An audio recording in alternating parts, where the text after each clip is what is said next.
colocar de pé. Já entregamos nosso louvor, já fizemos nossas orações. Agora vamos ouvir aquilo que o Senhor tem para nos dizer. Vamos estar orando para esse pastor que já é uma bênção na nossa vida. Pastor Oster, estenda suas mãos.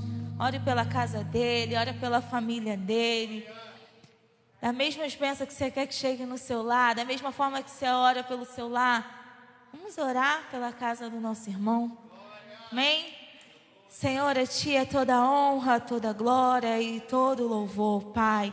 Nós estamos aqui por um único objetivo, que é Te engrandecer, Te exaltar e ouvir a Tua voz.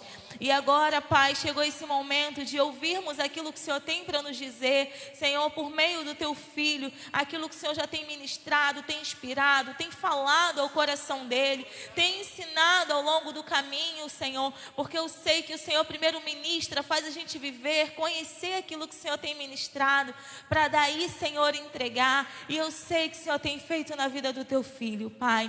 Então, Pai, usa Teu Filho poderosamente, Senhor, como as palavras deles venham como flecha nos nossos corações, Pai. Senhor, que encontre, Senhor, um terreno, Senhor, bom, que venha produzir, Senhor.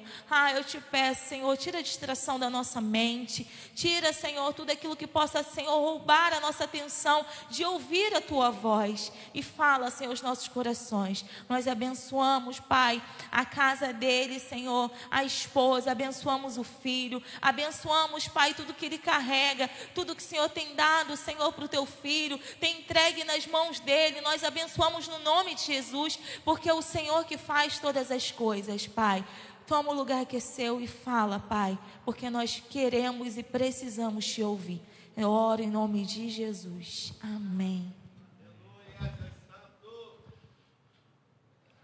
Glória a Deus. Podem tomar os vossos assentos, irmãos. Eu saúdo com a paz do Senhor, desejo uma boa noite. Tantos irmãos presentes, a quem nos acompanha através das redes sociais. Mais um domingo, mais uma oportunidade de nós sermos instrumentos nas mãos de Deus. Antes de começar a pregação, eu gostaria, de público, de agradecer a cada um de vocês que enviaram mensagem para mim no particular, que colocaram mensagem lá no grupo, né? Na sexta-feira, meu pai sofreu um acidente, ou melhor, ele provocou um acidente, né? Meu pai, estamos falando de um idoso de 86 anos que mora sozinho, e estamos lutando para que ele saia da casa onde ele mora, que ele vá morar com uma das nossas irmãs, mas sabe como é que é a pessoa de idade, e ele relutante, não queria. Então na sexta-feira ele cisma de fazer uma extensão para ligar não sei o que, e presumo que conversava com o presbítero Abner, que é homem de eletricidade, eletricista. Presumo que ele já deva ter montado a extensão em curto, e ao colocar na tomada a extensão explodiu, e ele foi lá e tirou, viu que estava tudo bem, ficou, foi lá e ligou de novo, sentiu o cheiro de queimado, desligou, deixou um tempo, e aí ligou de novo e foi fazer o que tinha para fazer. E quando ele olha, havia fumaça saindo pela luminária, pelos interruptores, e ele, apavorado, desliga o disjuntor e vai para a casa da minha irmã. Só deu tempo dele chegar lá, a vizinha ligou, falou: Sandra, seu pai está aí? Falou: tá, vem para cá que a casa dele está pegando fogo. Então, em tudo nós damos graça. Perdeu tudo, só estava com a roupa do corpo, celular, documento, mas a vida lhe foi poupada. Então, assim, eu agradeço a preocupação dos irmãos, agradeço a todos os irmãos que se empenharam. Tive aqui no bazar, peguei, porque ele ficou sem roupa nenhuma, vim aqui, peguei algumas roupas. Teve alguns irmãos que nos abençoaram, entregaram roupa, calçado, que Deus abençoe. Eu estava falando com a Viviane lá atrás, eu sou cansativo, eu sou repetitivo de falar daquilo que, além da palavra, que é o mais forte nessa igreja, é a comunhão que nós temos, é o olhar para o próximo que cada um de nós tem, é essa ideia de corpo que nós temos nessa casa, de saber que aqui ninguém é número, aqui ninguém é só mais um que entra e sai. Aqui há realmente pessoas que se importam um com o outro. E não estou falando só por causa de mim, porque sou pastor, mas eu já vi com outras pessoas. Então quero agradecer a cada um dos irmãos. Amém? Então, sem muitas delongas, vamos à palavra de Deus, que está no livro de Filipenses, capítulo 3, a partir do verso 7, uma palavra muito para nós digerirmos. É um texto que eu fico maravilhado. Nós estamos falando de Paulo, um homem que depois de Cristo é quem mais vai nos ensinar. E há uma preciosidade nesse texto. Se nós atentarmos e nós lermos atentamente a cada versículo, entendermos o que Paulo diz, é uma preciosidade para a nossa vida. E essa noite, tanto para quem está presente, para quem nos acompanha através das redes sociais, eu quero te dizer que é uma noite onde nós iremos falar sobre aquilo que Deus espera de cada um de nós. Que sejamos crentes maduros, crentes firmados na sua palavra, crentes que não se deixam levar por qualquer vento. Então vamos ler Filipenses capítulo 3, a partir do verso 7. Não sei qual a versão que você está usando. Vou ler então aqui. Vou ler com vocês. Pensava que essas coisas eram valiosas, mas as considero insignificante por causa de Cristo. Verso 8. Sim, todas as outras coisas são insignificantes comparado ao ganho inestimável de conhecer a Cristo Jesus, meu Senhor. Por causa dele deixei de lado todas as coisas e as considero menos que lixo, a fim de poder ganhar a Cristo. Verso 9. E nele ser encontrado. Não conto mais com a minha própria justiça, que vem da obediência à lei, mas sim com a justiça que vem pela fé em Cristo, pois é com base na fé que Deus nos declara justo. Verso 10. Quero conhecer a Cristo e experimentar o grande poder que o ressuscitou. Quero sofrer com Ele, participando de sua morte. Repita comigo aqui, volte lá por favor. Repita comigo aqui, ó, no 3. 1, 2, 3. Quero sofrer com Ele, participando de sua morte. Verso 11. Para de alguma forma alcançar a ressurreição dos mortos. Verso 12. Não estou dizendo que já obtive tudo isso, que já alcancei a perfeição, mas prossigo a fim de conquistar essa perfeição, a qual Cristo Jesus me conquistou. Verso 13. Não, irmãos, não a alcancei, mas concentro todos os meus esforços nisto. Qual é o esforço? Esquecendo-me do passado e olhando para o que está adiante. Verso 14. Prossigo para o final da corrida, a fim de receber o prêmio celestial, para o qual Deus nos chama em Cristo Jesus. Verso 15. Todos nós que alcançamos a maturidade, devemos concordar quanto a essas coisas até aqui. Você pode dar um glória a Deus por essa palavra? Que palavra forte. Eu conversava com o pastor Alexandre. Eu não sei quantas vezes eu já preguei aqui, mas desde hoje de manhã eu estou no meu coração. Eu estou como quem vai pregar a primeira vez, estou sentindo frios na barriga.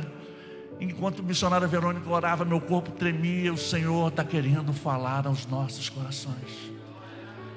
Assim como ela orou, não deixe que nada distraia a sua mente. Deixe para beber água depois, deixe para ir ao banheiro depois, porque o Senhor marcou o encontro com você que está aqui nesta noite. Não tem essa de que essa palavra era para o irmão tal. Deus fala para quem está.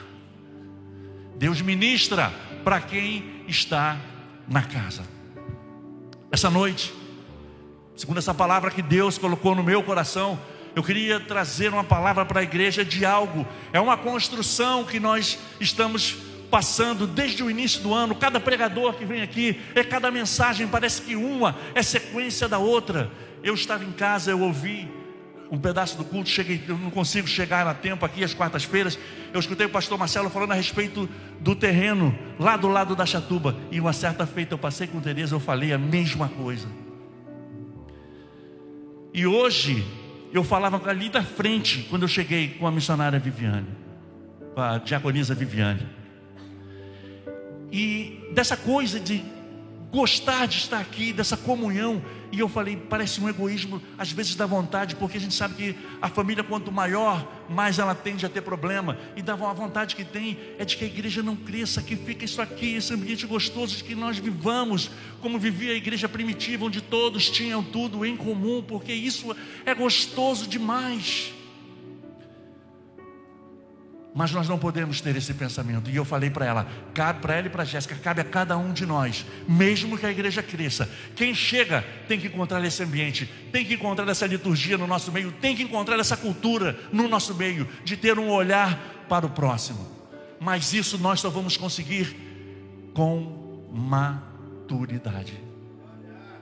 E essa noite eu gostaria de falar sobre maturidade. É um processo que todos nós passamos, desde o ventre de nossas mães, até a mãe conceber e nascer como uma planta, em que você joga semente, em que germina, brota, cresce e dá os seus devidos frutos. Assim somos eu e você quando nascemos. Ninguém nasce andando, ninguém nasce correndo, falando. Há um processo na nossa vida. Diariamente nós estamos num processo, até nós chegarmos na fase adulta, onde nós estamos preparados para constituirmos outra família e sairmos da casa dos nossos pais.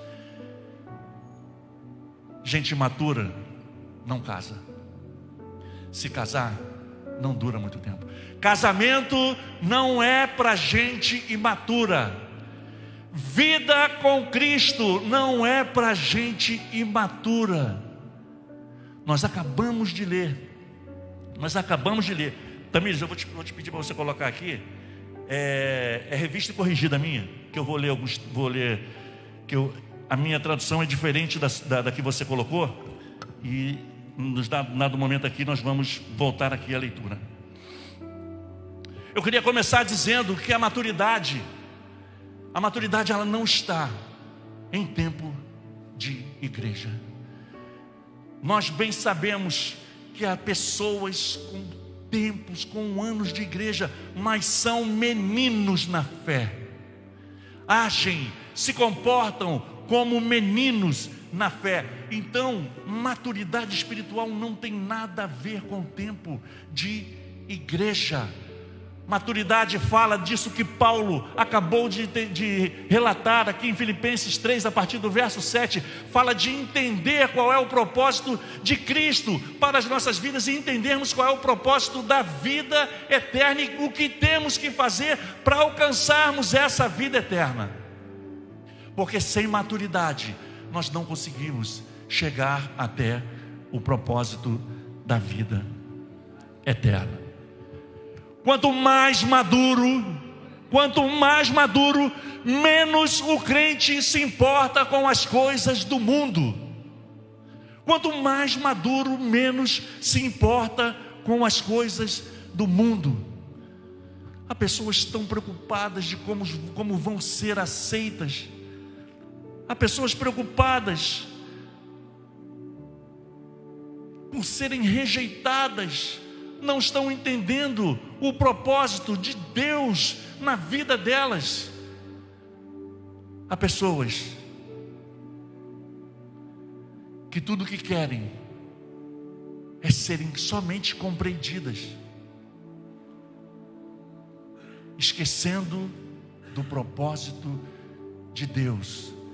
Paulo vai dizer no início aqui do verso 3, do verso 7, perdão: mas o que para mim era ganho, na minha tradução aqui, por isso que eu pedi ela para voltar, reputei-o perda por Cristo. Às vezes nós somos muito cheios dos nossos eu. É Cristo, é perder por causa de Cristo. É isso que Paulo está falando. Perder por causa de Cristo. E no meio da igreja nós vemos tantas pessoas se importando com tantas coisas que não fazem o menor sentido, se esquecendo para que elas foram chamadas. Há pessoas em igreja brigando por ministérios, há pessoas brigando por púlpito, há pessoas brigando por estar na escala. Nada disso faz o menor sentido. Eu nunca vi, pastor Alexandre, uma pessoa dizer que saiu da igreja porque não deixaram ela limpar o banheiro. Alguém já viu? Eu saí da igreja. As pessoas saem da igreja, as pessoas se entristecem com Cristo pelos motivos mais banais. Porque morderam meu filho na escolinha, porque arranharam o meu carro no estacionamento, porque o diácono mandou sentar aonde eu não queria. Falta de maturidade. Falta de maturidade. Quando Cristo é o centro, quando Cristo é o propósito, nada dessas coisas faz o menor sentido. Põe para mim o verso 8, por favor. E na verdade, tenho também por perda todas as coisas, pela excelência do conhecimento de Cristo Jesus, meu Senhor, pelo qual sofri perda por todas as coisas, as quais, veja bem, por isso que eu pedi a ela para botar a minha tradução. Olha o que diz a minha tradução: considero como esterco. Vejam o que nós estamos nos importando, e Paulo vai tratar como esterco, coisas que não acrescentam nada na nossa vida, só nos distanciam desse processo de maturidade, porque nós estamos todos os dias trilhando rumo aonde? Rumo ao céu, irmão. Mas para isso, nós todos os dias precisamos dar prova de que somos merecedores. Meninos não entram no reino. O reino é para pessoas comprometidas. O reino é para maduro. Ou você acha que chegar no céu, o que você vai fazer no céu? Tinha uma musiquinha bem antiga que dizia que no céu só há louvor sem cessar. Se você não tem maturidade, se você não tem a vontade, o desejo no teu coração de estar aqui para adorar a Deus, fazer a vontade, seguir aquilo que o Mestre está te direcionando, para onde você quer ir? Qual é o céu que você quer ir? E mediante a isso, eu queria dizer que o que nós lemos no versículo 8, diz para nós que Cristo é suficiente. Cristo é suficiente. E mediante a nós entendermos que Cristo é tudo e é suficiente nas nossas vidas, eu queria deixar uma pergunta. E eu já fiz essa pergunta para mim, e eu queria transferir essa pergunta para vocês. Essa noite é um encontro seu com Deus neste lugar. Paulo disse que ele perderia todas as coisas por causa de Cristo. e que essas coisas ele consideraria como esterco. Essa noite eu vos deixo uma pergunta: o que você precisa perder? Faça essa reflexão, tenha esse olhar introspectivo. O que você precisa perder para que Cristo reine na sua vida, para que o lucro de Cristo na sua vida seja evidente? O que você precisa perder? Se tem algo a perder, faço outra pergunta: Cristo tem sido suficiente? Cristo tem sido suficiente na sua vida para que te garanta esta maturidade? Verso 9: e seja achado nele, não tendo a minha justiça que vem da lei, mas a que vem pela fé em Cristo, a saber, a justiça que vem de Deus pela fé. Qual é a justiça que nós buscamos? Qual é a justiça que nós estamos procurando? Qual é a justiça? O final vai dizer: a saber, a justiça que vem de Deus pela fé. Não a nossa justiça, não pela força dos nossos braços, não porque nos achamos injustiçados, não porque queremos fazer justiça por nós mesmos, mas o Senhor é quem te justifica. É Ele quem te justifica. E quando você entrega nas mãos dele, você dá prova da tua maturidade. Se você age por você, reveja seu conceito, reveja se de fato você está trilhando nesse processo de maturidade. Verso 10: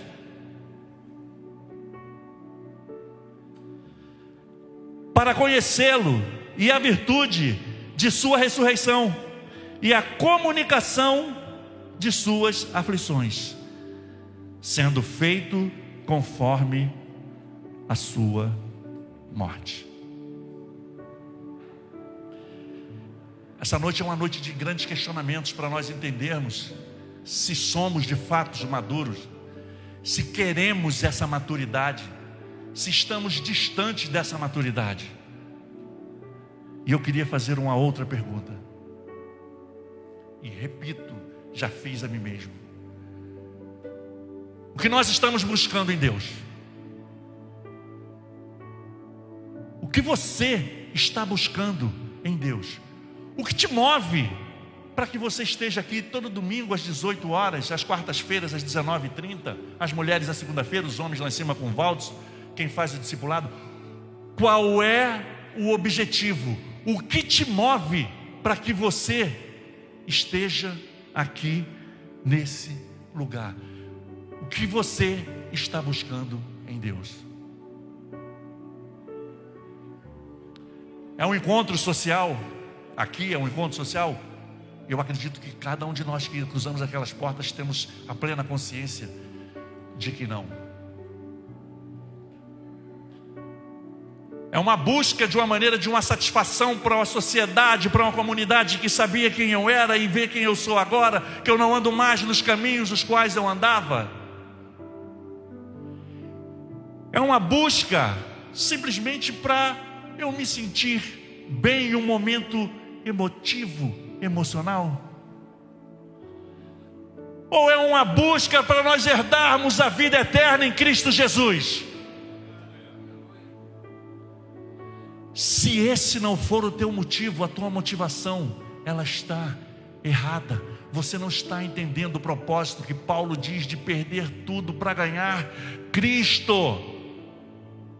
Perder tudo para ganhar Cristo. Essa deve ser a nossa maior motivação. E dentro dessa construção, como eu disse na introdução, e repito, é uma noite de muitos questionamentos, como foi para mim. Foi questionamento para mim, e me fez tomar algumas atitudes. Conversava aqui com os irmãos. Quem tem as minhas redes sociais, Facebook, Instagram, perceberam que eu não estou mais nas redes sociais? Eu fui lá e deixei lá, eu botei lá, tipo aquela tela que tinha na televisão, aquele arco-íris ali, botei fora do ar. Porque eu estava vivendo a síndrome da geladeira. O que é a síndrome da geladeira? Quantos aqui já viveram isso? Você está em casa vendo filme, sentadinho, deu comercial. Você sabe o que tem na geladeira. Aí tu vai lá na geladeira e faz assim: deixa eu ver o que tem para comer aqui. É o que a rede social faz conosco. Você sabe exatamente o que vai encontrar lá, mas você está lá, ó. E isso já começou a falar comigo, e eu nem sabia que eu ia trazer esta mensagem. Mas Deus, que me conhece, e para Ele não há nenhuma surpresa, e muito menos para mim, e eu só fui ligando os pontos, eu desativei minhas redes sociais, porque estava me tirando de um propósito, o qual eu fui chamado. Um propósito que no dia 2 de novembro de 1994, na quadra da Beija-Flor, eu disse sim, que eu cumpriria até o último dia da minha vida. E no meio do caminho, algumas coisas me distraíram. E isso me fez um outro questionamento. Qual é a medida da tua maturidade? Irmãos, pode parecer uma mensagem pesada, e o meu intuito aqui não é constranger ninguém. O que Deus colocou no meu coração é para produzir bênção na vida de todos. Qual é a medida da tua maturidade? Estamos na mamadeira? Já passamos da papinha? Já estamos comendo comida sólida? Já chegamos ao ponto da feijoada? Qual a medida da tua maturidade? Para nós sabermos o nível, a medida da nossa maturidade, é preciso nós analisarmos alguns pontos na nossa vida. E eu elenquei, listei alguns deles. Nós estamos falando de intimidade. Só tem maturidade quem tem intimidade. E intimidade é via de mão dupla. Nós nos relacionamos com o Senhor se relaciona conosco. É intimidade. Qual é a frequência em que você tem meditado na palavra? Com que frequência você vai lá e consulta e medita a palavra de Deus? Com que frequência? Porque a palavra é luz. A palavra é quem vai nos guiar. A palavra é quem vai nos dar a direção. Se você não medita, você não tem direção. Teu GPS está desligado, fica sujeito a qualquer caminho que vão sugerir a você.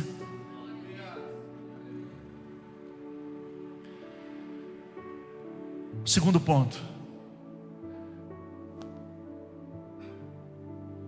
Minha esposa está aqui. Sou amigo, irmão de todos vocês. Eu sou íntimo da minha esposa me conhece. Fala, pô, pastor, acho que é legal pra caramba. Pergunta a ela quem eu sou, e ela vai falar. Sabe por quê? Porque nós estamos juntos todos os dias. Eu acordo de manhã, ela faz o café, eu vou trabalhar. Volto de noite, ela está lá, prepara a janta. Eu estou lá todos os dias. Além da intimidade, eu me relaciono com ela. Como é que está a tua vida de oração? Porque é através da oração que nós nos relacionamos com Deus. Como está a tua vida de oração? Como está a tua vida de oração?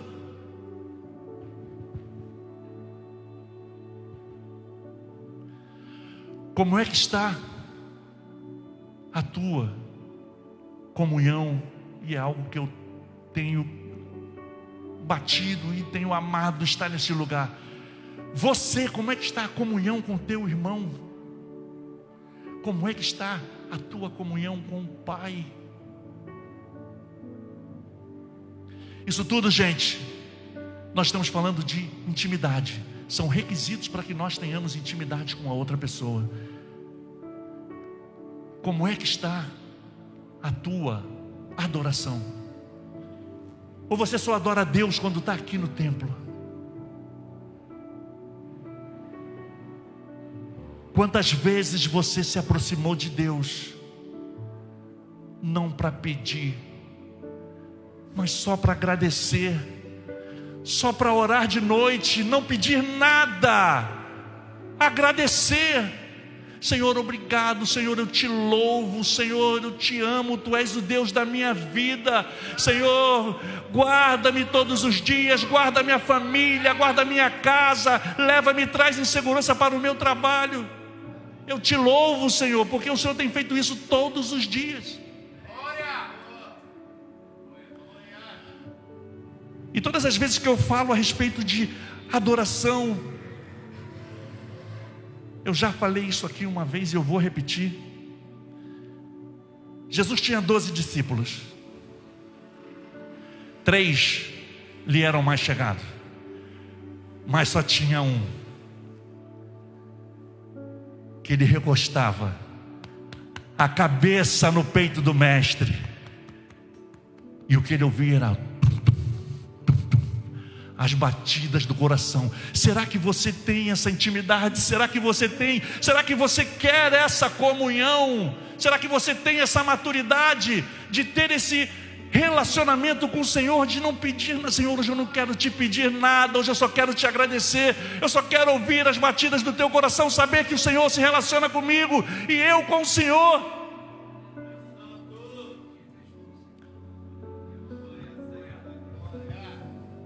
Isso é coisa de gente madura. E o último, não menos importante: como é que está a tua vida de jejum?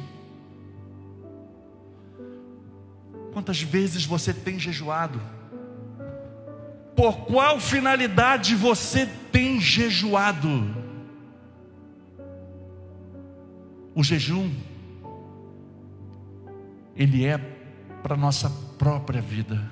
Assim como nós fazemos no primeiro domingo a consagração, o jejum é para um fortalecimento da nossa casa espiritual,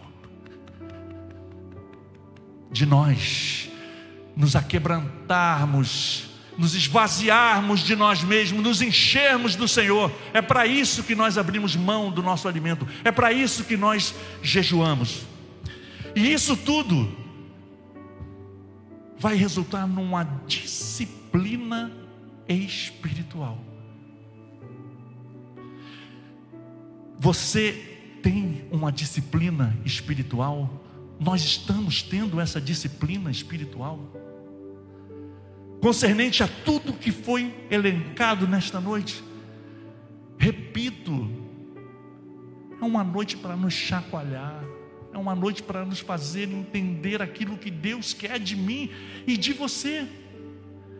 O que tem distraído a nossa vida, para que a gente não cumpra essa disciplina espiritual, é a TV, é a internet, jovens, adolescentes, videogame. Paulo disse lá que tudo isso ele considera lixo, que ele perde tudo isso para ganhar Cristo. E o que nós temos perdido para ganhar Cristo?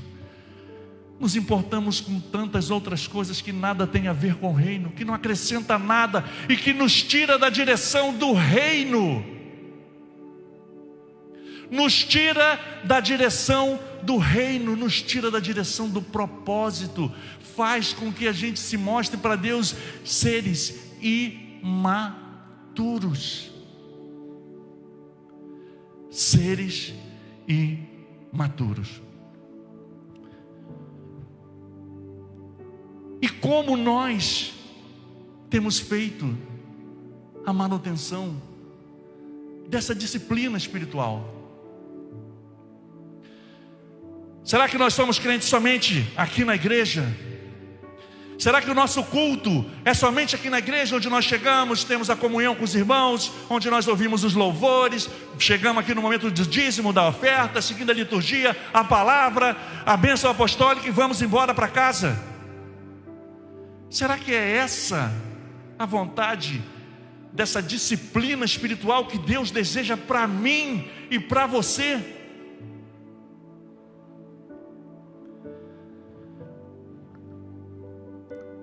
Essa disciplina, ela começa em casa. Todos os dias de manhã, com a sua devocional, com o culto em família, um momento de palavra, um momento de louvor, um momento de adoração. É trazer Cristo para dentro da sua casa. Por isso que nós falamos, o culto já começa em casa. O culto não pode começar aqui. Você não pode vir desligado e chegar aqui para ligar na tomada. Nós precisamos manter essa disciplina.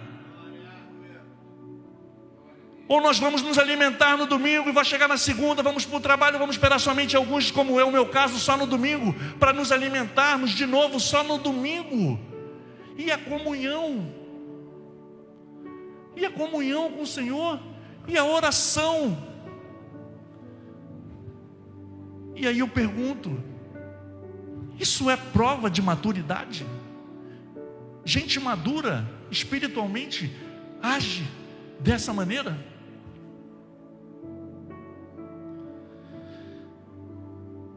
Mateus 16, 18.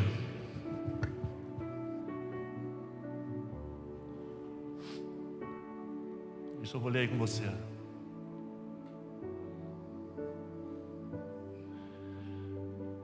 Mateus 16, 18.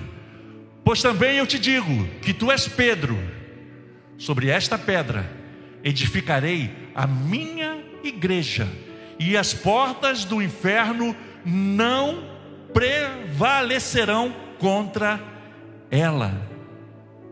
Fiz um breve estudo e do que eu encontrei, a primeira vez que a palavra igreja é encontrada é em Mateus.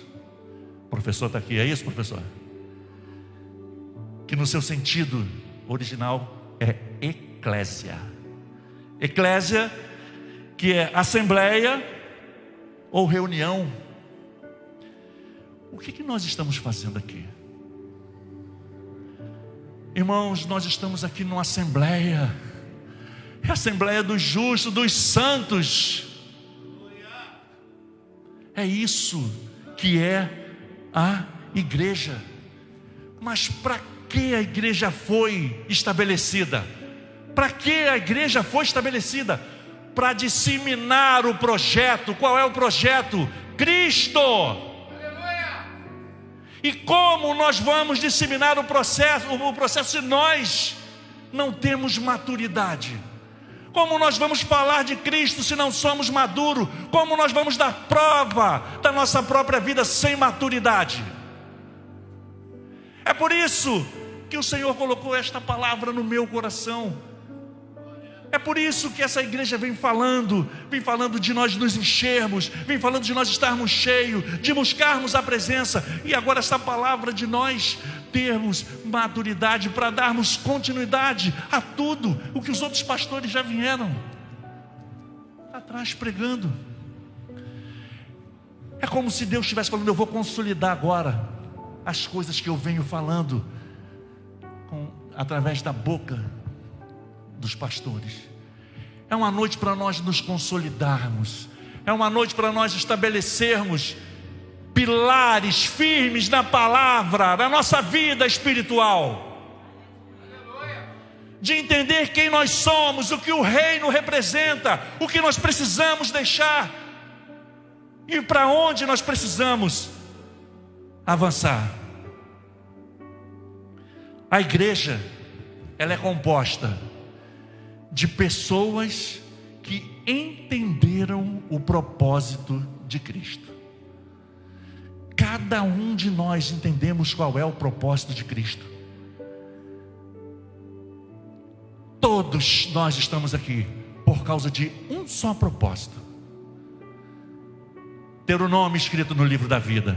E ouvi no grande dia: vinde, bendito de meu Pai, tomai posse do reino que está preparado para vós antes da fundação do mundo.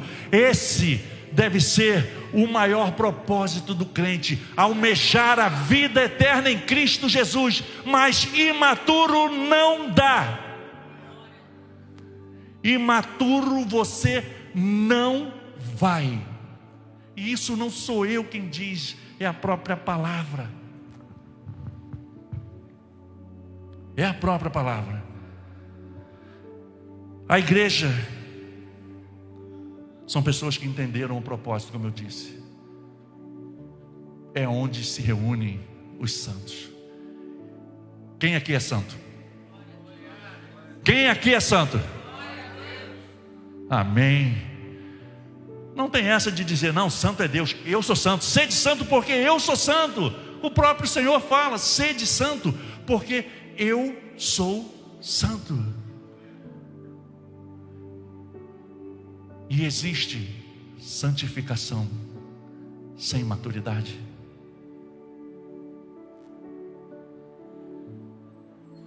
Não há como ser santo e não ter maturidade. Não tem como. Não tem como. Verso 10.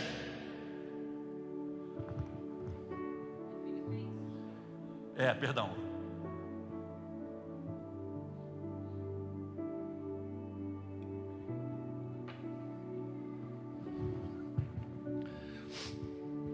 Filipenses capítulo 10, 3:10. Para conhecê-lo e a virtude de sua ressurreição e a comunicação de suas aflições, sendo feito conforme a sua morte. E aí eu queria falar a respeito da morte, obrigado Guilherme, da morte de Cristo, da ressurreição, do que isso produziu na minha e na tua vida. E qual é o olhar que nós temos para essa medida da entrega do Senhor na cruz do Calvário? Sabe como nós somos? Sabe como nós somos? Nós queremos o Jesus que salva. Ansiamos pelo Jesus que salva. Mas nós não queremos o Jesus que governa. O Jesus que governa é pesado, nós procuramos sair. Nós queremos o Jesus do vinde a mim. Mas nós não queremos o Cristo do tome a sua cruz e siga-me, porque é pesado. Nós queremos o Jesus do vinde a mim, o Cristo do tome a sua cruz. Nós não queremos. Não queremos. Nós queremos o Jesus que multiplicou os pães e peixes. Mas quando pensamos no Jesus da Via Crucis, nos incomoda. As chicotadas, a coroa de espinho, a cruz. Nós não queremos. Quando Paulo diz e fala que ele viver com Cristo e participar, ser participante do sofrimento. Quem aqui quer sofrer por Cristo? Pastor Alexandre, sejamos, na essência da palavra do que nós estamos tratando, sejamos maduros. Quem aqui quer sofrer por causa de Cristo?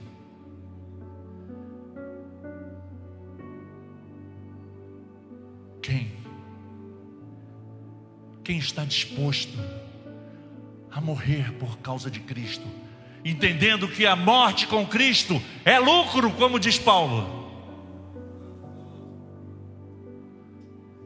Não sou eu, é a palavra. Paulo vai dizer que a morte é lucro.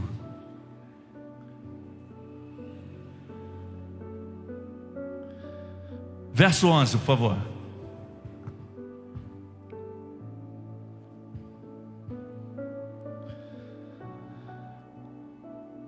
Para ver se de alguma maneira eu possa chegar à ressurreição dos mortos.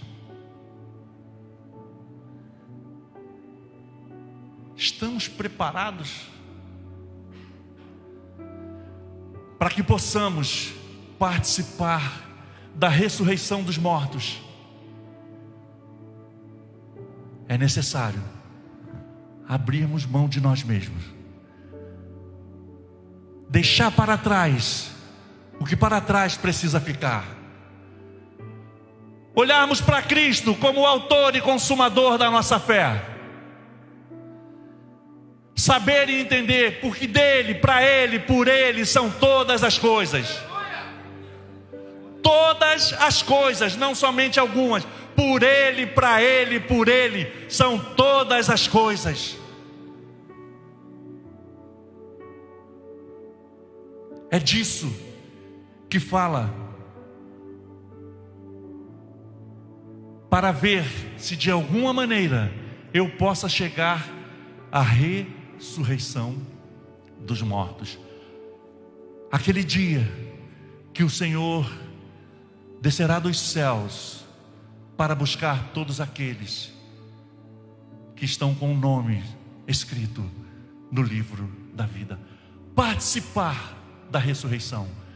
Para isso há um preço a ser pago. Para isso precisa abdicar de muita coisa na nossa vida. Eu não estou dizendo que nós precisamos ser percevejos de igreja, mas quantas vezes nós trocamos, às vezes, as coisas de Deus por causa de uma saída, por causa de um shopping, por causa de uma diversão. Perdemos o referencial daquilo para o qual um dia fomos arregimentados. E para que você foi arregimentado? Para estar somente sentado aqui, ouvindo os cultos todos os domingos? Ide por todo mundo e pregai o... Isso é para quem? É para os pastores somente? É para mim, é para você, é para todo aquele que confessa Jesus Cristo como seu Salvador. Estratificar Cristo de dentro de você, fazer com que as pessoas saibam e entendam que quem governa a tua vida é o Senhor. E isso me chamou a atenção na época da pandemia. Eu cheguei a falar isso aqui. Nós somos capazes de andar quilômetros até chegar na casa de Deus, mas nós somos incapazes de dar uma palavra de salvação ao vizinho da esquerda, ao vizinho da direita, da frente, da retaguarda. Mas aí a gente sai lá com a nossa Bíblia. O irmão é crente. Pô, não tem coragem de dar uma palavra para o vizinho.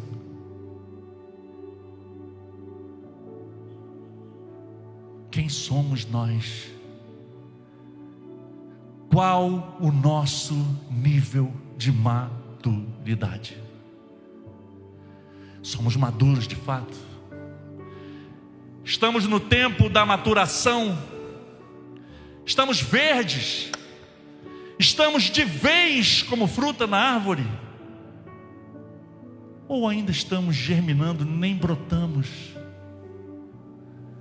Como as pessoas nos olham, como somos conhecidos? Como você gosta que as pessoas te olhem? Como você gostaria que as pessoas te olhassem? Romanos capítulo 8, 18.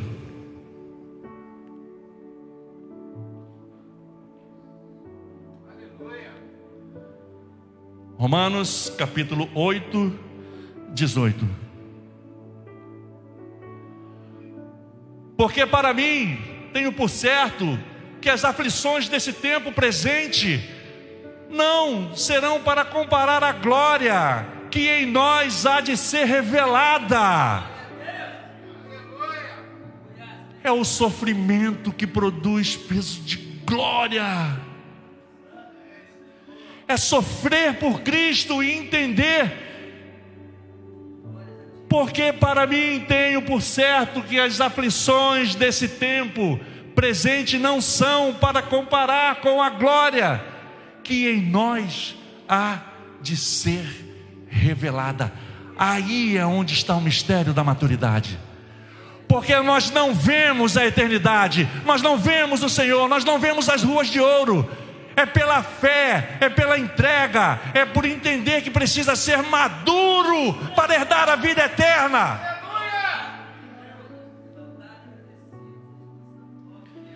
É esse o mistério. É esse o mistério que nós precisamos entender nessa noite. A necessidade, muito mais do que precisar, a necessidade de sermos maduros em Cristo Jesus. E nada pode nos desvirtuar, nada pode fazer com que venhamos a trocar esse reino, essa maturidade por qualquer meninice, por qualquer outra coisa que não seja Cristo. Cristo. Verso 12 de Filipenses.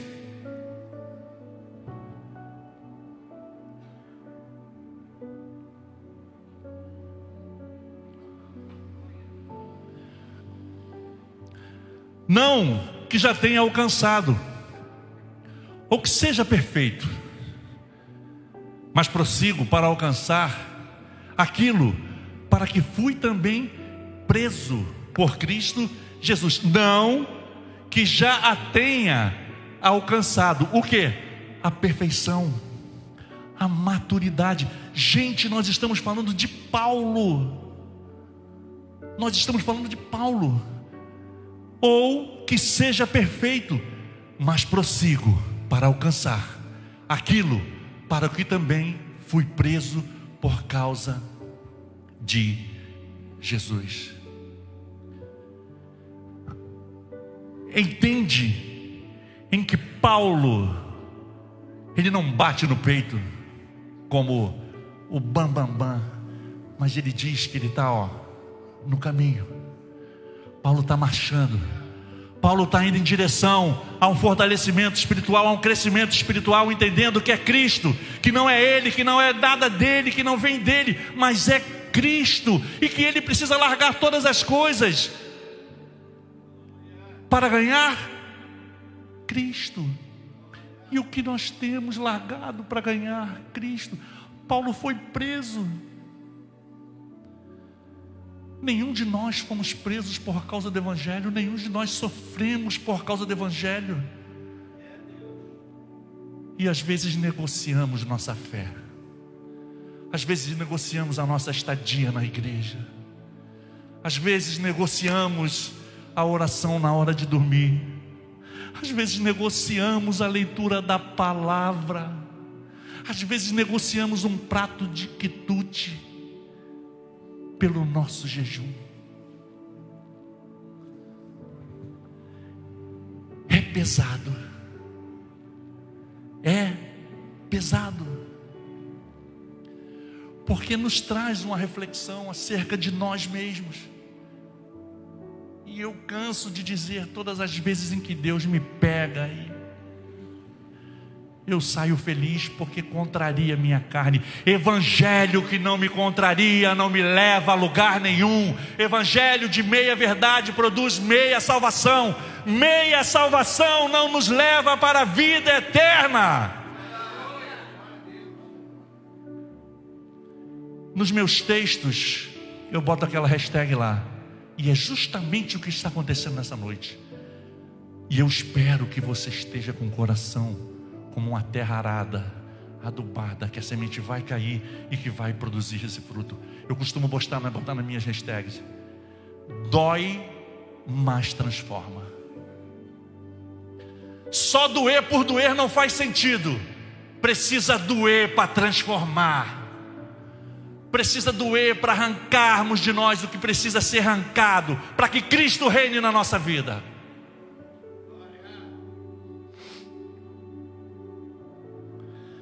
Verso de número 13.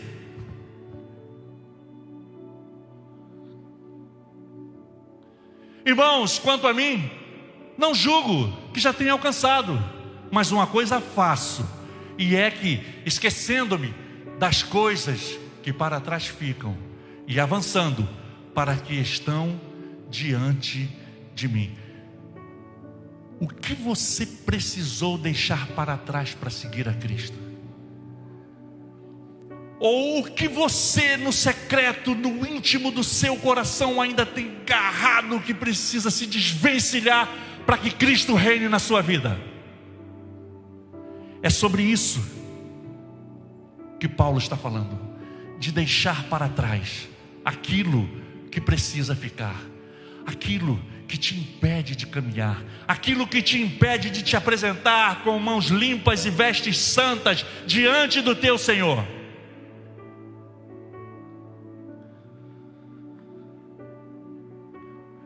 Quanto tempo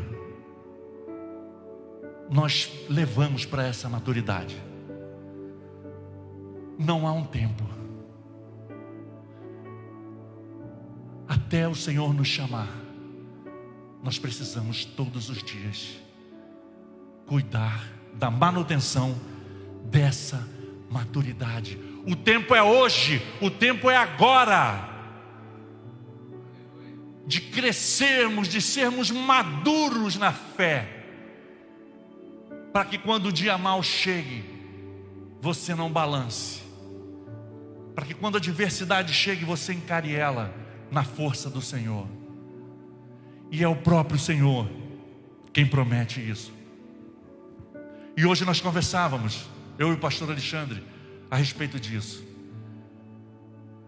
Não é porque Deus é fiel a mim, não é porque Deus é fiel a você, é porque Ele é fiel a Ele mesmo, a sua própria palavra. A sua própria palavra, Ele é fiel a Ele mesmo. E se Ele falou, Ele vai cumprir. E o desejo dEle é que ninguém se perca.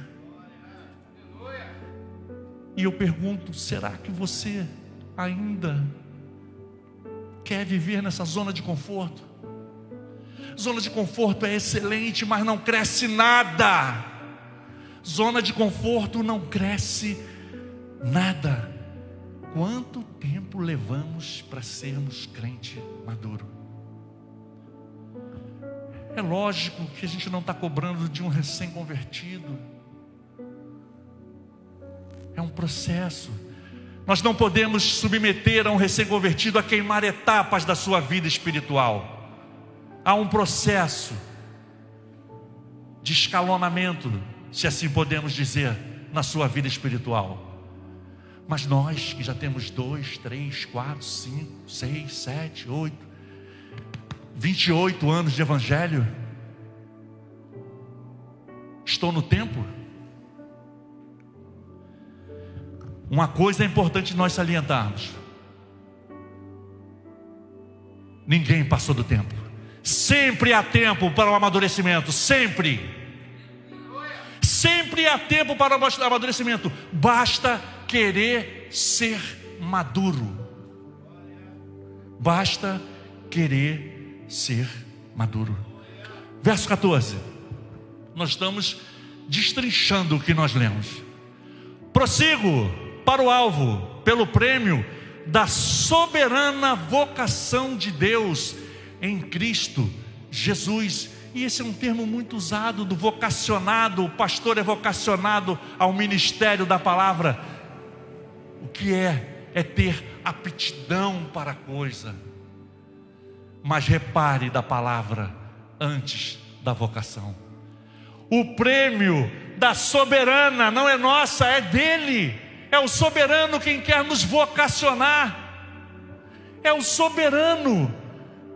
Nós estamos falando de Deus, um Deus tão grande que se preocupa com cada um de nós, que conhece cada um de nós, que conta cada fio de cabelo da nossa cabeça.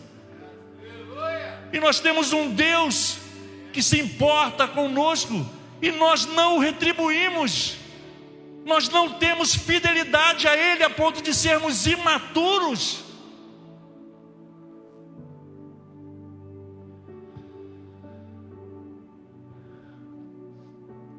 Verso 15.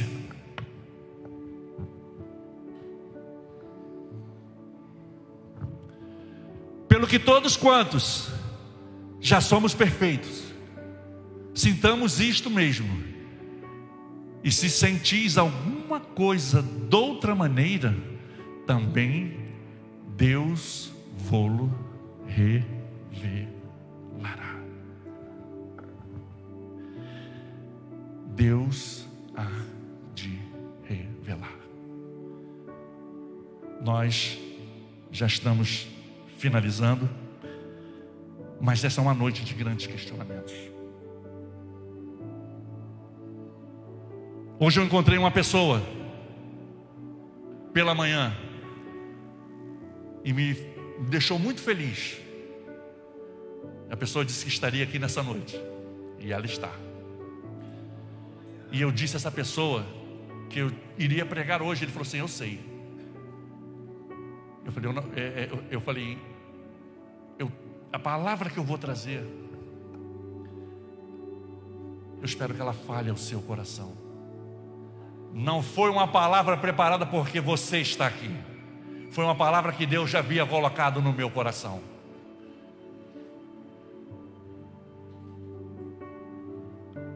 Porque Evangelho é para gente adulta, é para gente madura, é para gente que quer, é para gente que quer pagar o preço, é para gente que decide estar com Cristo até o último dia de sua vida e entender que a vida com Cristo não pode ser: tô dentro, tô fora, tô dentro, tô fora. Maturidade fala de posicionamento. O que o Senhor quer de mim e da tua vida é posicionamento. E nós vamos fechar. Eu falei lá da intimidade, eu falei da oração, eu falei do jejum, e eu queria citar algumas características que eu julgo ser pertinente ao crente maduro. E é um convite a mim e a você a ter um olhar introspectivo nessa hora e falar assim: sou eu estou enquadrado nesses quesitos em que o pastor falou. Senhor, não sou eu. Senhor, muda a minha vida, muda a minha vida, me insira nesse processo de maturidade nessa noite. E as características de quem é maduro é de quem tem intimidade. Essa é a primeira característica. E vai falar da oração, e vai falar da adoração, e vai falar do jejum. A segunda característica é a intimidade, que está inserido dentro do que nós estamos falando, da intimidade, perdão. A segunda característica do crente maduro é a renúncia. O quanto você tem renunciado aquilo que agrada a tua carne para fazer a vontade de Cristo? O quanto e o que você todos os dias renuncia? Eu vou renunciar porque eu preciso ter intimidade, eu preciso ter maturidade. Ou você cede às pressões e deixa de renunciar aquilo que era para renunciar e ter uma vida aos pés do Senhor. Quando nós lemos do poder da ressurreição, você tem sido participante dos sofrimentos? O que hoje na tua vida tem te trazido sofrimento por causa do teu posicionamento em Cristo? O que tem te trazido sofrimento por causa do teu posicionamento em Cristo?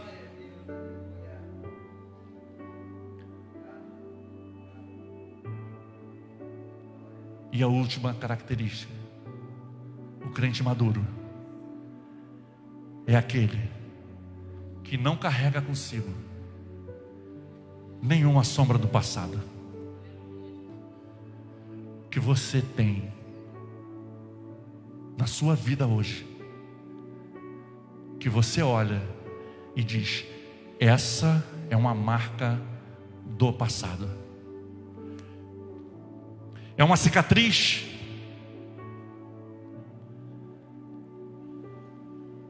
ela dói,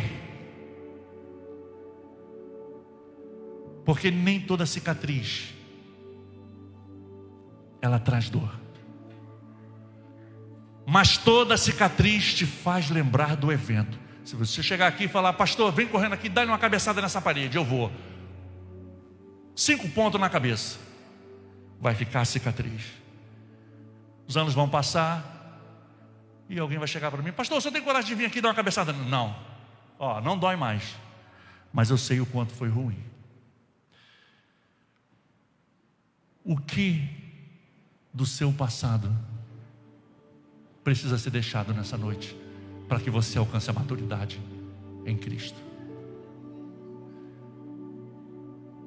E baseado nesta mensagem, o Senhor quer fazer um convite a você nessa noite. Eu queria cantar uma canção junto com Ramon. Diz que você curvasse sua cabeça e meditasse sobre tudo o que foi dito nessa noite. Não é uma palavra pesada para matar você, pelo contrário. É como o livro do Apocalipse, que todos temem o livro do Apocalipse. É justamente ao contrário. O livro do Apocalipse é a cereja do bolo. É para aquele que viveu uma vida de fidelidade, vai herdar a coroa da vida. Mas as pessoas têm medo do Apocalipse. Não tenha medo da mensagem de hoje. É um convite do Senhor. É um convite do Senhor a produzir maturidade nos nossos corações. A última que você mandou?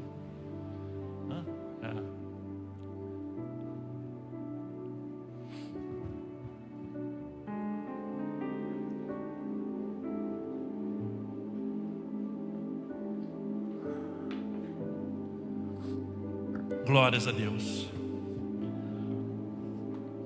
Não tenha dúvidas, irmãos. Essa palavra mexeu muito comigo.